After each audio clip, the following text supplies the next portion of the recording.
ولاد عاملين ايه النهارده؟ القصة بتاعت النهارده هتعجبكم جدا عشان فيها مثال على القدرة. الولد ده كان بياكل أكل كتير جدا، والبنت بتاعت توصيل الطلبات طول النهار عمالة تجيب له أكل. هي الظاهر إن هي معجبة بيه ولا حاجة زي كده. هو بيقعد قدام التلفزيون عمال ياكل بيتزا وعمال ياكل سندوتشات وعمال ياكل كل حاجة. أول ما محل الآيس كريم بيفتح بيروح على طول يروح له على هناك فرحان إن هو هياكل آيس كريم. طول الوقت عمال ياكل، هو مبيعملش حاجة غير إن هو مبسوط إن هو بياكل، وبيحاول يتكلم مع البنوتة دي بس هي طبعا مش عايزة تتكلم معاه.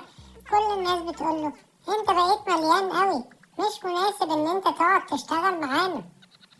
هو مبيعملش حاجة غير إن هو عمال ياكل، والولاد يحدفوا له الأكل على وشه عشان هما بيتريقوا عليه وكمان بيضربوه. هو مش حاسس إن مرغوب بيه في أي مكان هو بيبقى موجود فيه.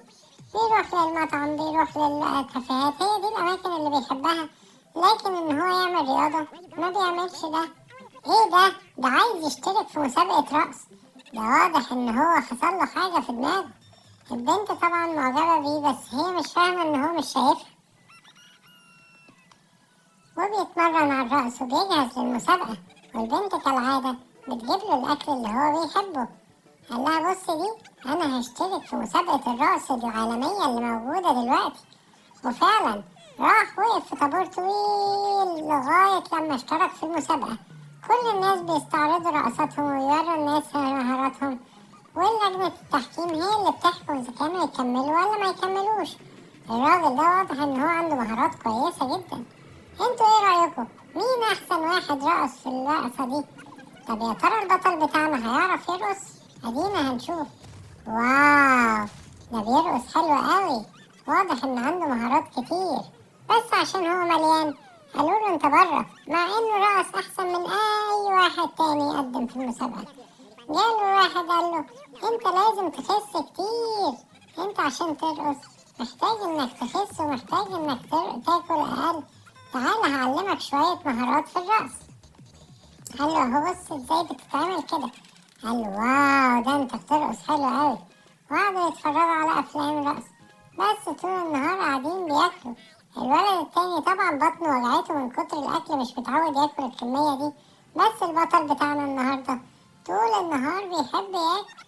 اهو قاعد ياكل تاكوز وياكل بيتزا وياكل سندوتشات. بس قرر انا هفضل اعمل رياضة وهخس ومش هاكل تاني. وفعلا بعد مرور شهر قرر ان هو مش قرر، هو فعلا خس. بص بقى جسمه رفيع ازاي وبيرقص حلو ازاي. كل الناس بقت مبسوطة بيه وبقت بتحبه ما عدا الراجل ده، مع ان ده اللي ابتدى يعلمه السواقة او هو ابتدى يعلمه الرقص. وجاب له حاجة عشان ياخدها، دواء ياخده يبوظ له بطنه في الاختبار بتاع الرقص.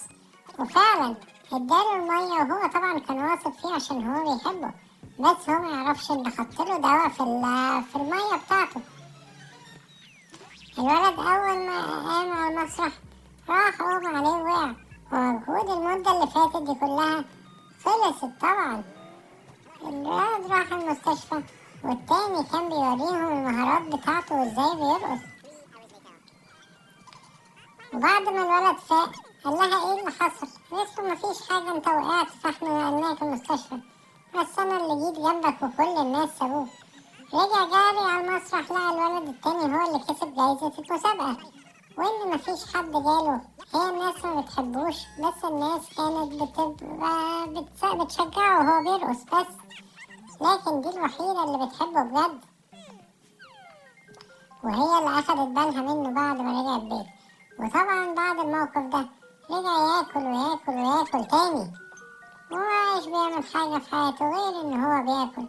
البنت رجعت عليه لقيته رجع تاني، رجع مليان تاني، لأن هو مبيعملش حاجة غير إن هو بياكل. بس يا ترى الوضع بقى عامل ازاي؟ واضح إن هو وضع سيء جدا.